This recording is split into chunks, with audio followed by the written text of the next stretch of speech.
Pakinggan nyo na muna ho ito. Oh.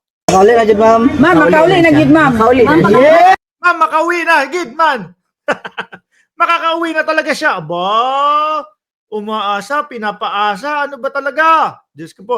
Ma'am, makauwi na. Ano, ulit niya. Na dyan, ma'am. Ma'am, makauli na gid, ma'am. Makauli na. Yeah! No. Nagpapaasa ba kayo? Anyway, yan po ang ating tatalakayin sa umagang ito, mga bossing. Pero, ilagay natin yan sa dulo. Ano po? Dito muna tayo kay Roque, mga bossing. Eh, bakit? Si Roque, di ba may isang sinabi si Harry Roque, no? Kay President Bongbong Marcos, mga kababayan. Tinawag niyang lame duck ang Pangulo. Kumbaga, wala na.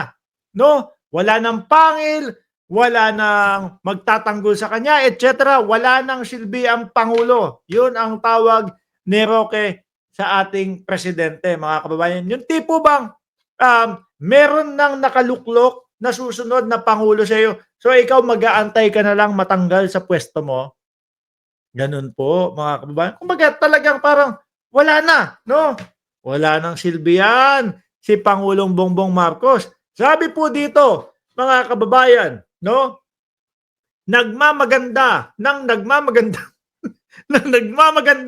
na si Harry Roque, di man kandidata si Junior, nawala pa rin ang mga pangil niya.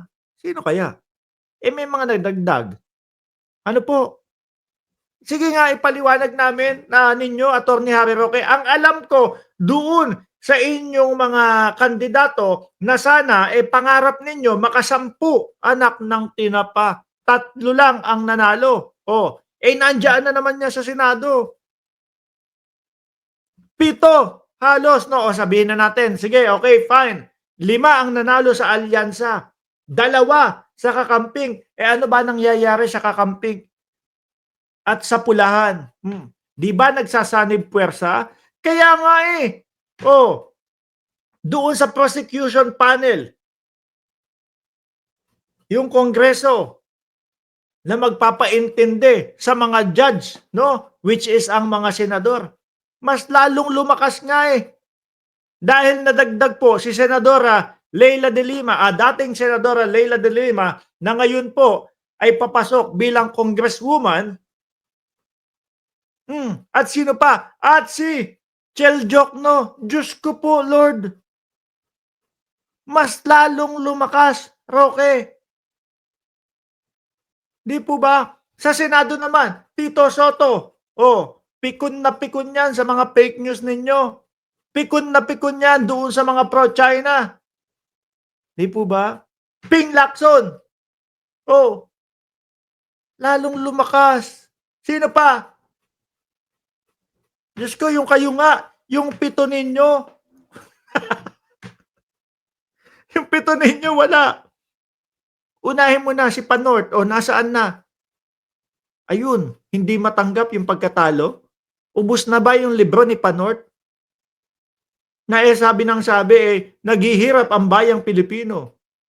Tapos, para malaman ang kalokohan daw ng administrasyon, bilhin nyo yung libro niya.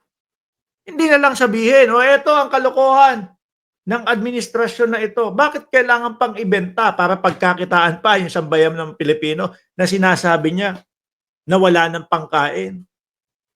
Di po ba? Sino pa yung talo doon sa kanila? Si Buloyski si Ipe Salvador. Kayo, itinatago nyo yung paghina ninyo at ibinabaling nyo o binibintang nyo sa gobyerno na humihina ang gobyerno ni Pangulong Bongbong Marcos. Pero ang katotohanan, kayo ang pabagsak ng pabagsak. Tingnan mo nga yung boto ni Bongo. Di ba? Kung 32 million kayo, bakit hindi lumabas 32 million yung boto ni Bongo? At marami ang nagsasabi, Mark, pasensya ka na, no? Ako ay sumusuporta sa gobyerno, pero yung malasakit ni Bongo, natulungan ako, kaya ibinoto ko pa din siya. Di ba? So ilan yung DDS doon sa boto ni Bongo? 21. Mga kababayan. Naturalesa naman kapag dating ng 2028, etong mga bumoto kay Bongo, pagka sinabing Sara Duterte na ang iboboto, yung mga pro-administration, syempre hindi na boboto yan. Di ba? Kung 21 million na lang kayo, at ako, naniniwala ako, na yung 21 million na yun, ang DDS, yun na lang. Kung yan na lang kayo, hindi na naman maipapanalo si Inday Sara Duterte. Di po ba? Hindi na. Palubog kayo ng palubog, Roque. Ikaw, palubog na din palubog yung pisngi mo. Katatawag mo ng bangag sa Pangulo, ikaw, nagmumukha ka ng ikaw yung tumitira, sumisinghot. Di po ba? Palubog na ng palubog yung pisngi. Palaki na ng palaki yung eyebag sa sobrang stress. May hamon sa iyo si Atty. Claire Castro. Kung lame duck po ang Pangulo at parang baliwala na po ang administrasyon, dapat bumalik na po siya kaagad dito. Correct naman. Baliwala na pala. Sige na, uwi na. Wala nang magagawa sa akin yang administrasyon ni Bongbong Marcos. Di ba, mga kababayan?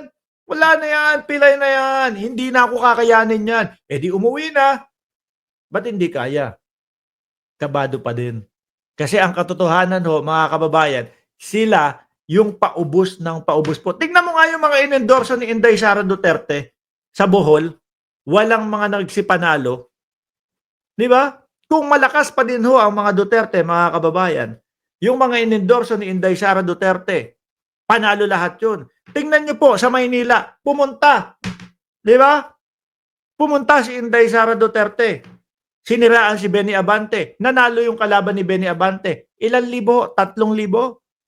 Kung malakas pa si Inday Sara Duterte, mga kababayan, di sana tambakol si Abante. Di ba? Hindi. Dikit na dikit mga bossing. 3,000 ang lamang ni Benny Abante. Si Joel Chua, na isa din sa binanatan niya doon. Hindi natin naringgan ng plataforma de gobyerno para doon sa mga kandidato niya, si Inday Sara Duterte. Mga kababayan. Eto, apple niya ito, kainin mo. Ipakain mo kay Joel Chua. Ayun, ending, panalo si Joel Chua. Mga kababayan. Dito naman po, yung isa, dumayo din ng Bawan, Batangas. Nilampaso ni Luis Tro, yung kalaban. Kahit na po, tingnan nyo yung mga DDS. Sabi ko sa inyo, mga gullible yan, madaling mga mauto yan eh. No? Pinost na nga yung pagkakapanalo ni Congresswoman Beatrix Luistro sa kanilang distrito. Sabi ng mga DDS, bayad ka muna ng utang mo. Wala hong mga nakitang ebidensya at hanggang ngayon hinahamon po si Inday Sara Duterte para maglabas ng papeles, dokumento, ebidensya para patunayan na may utang si Congresswoman Beatrix Luistro sa kanila. Wala pa din hong inilalabas, mga kababayan. Ang gagawin ni Inday Sara Duterte dyan, tatahimik na lang, papatayin na lang yung issue hanggang sa mawala na. Kaya lang, pag yan inaksyonan at hindi pinalagpas ni Congresswoman Beatrix Luistro, yung paninira sa kanila. Kasi, ang sinasabi ni Inday Sara Duterte, sa kanila daw po lumapit. No? Yung asawa ni Congresswoman. Naku, hindi daw lalapit sa inyo kasi mahina naman daw yung sa inyo. Mas lumapit doon sa mas malakas, mas magaling. Divinalo. At hindi naman alam niyo, matalino yan si Congresswoman Luistro, mga kababayan. Hindi yan maglalapag o magbibigay ng kahit na anong pangalan kung wala siyang hinahawakang ebidensya.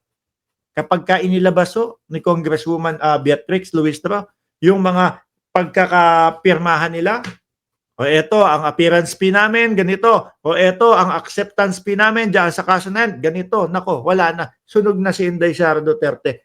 Kayo, Roque, ang humihina. Diba? So ngayon, uwi, Roque, ganun lang kasimple yun. Uwi. Ikaw, sigaw ka ng sigaw dyan. Bangag. Total, mahina na ang gobyerno, baliwala na. Roque, uwi. Mamaya sasabihin, tingnan nyo sa comment section, sinasabi na, bakla. Bayot. Uy, sabi ni Pebbles yun, mga kababayan. Anyway,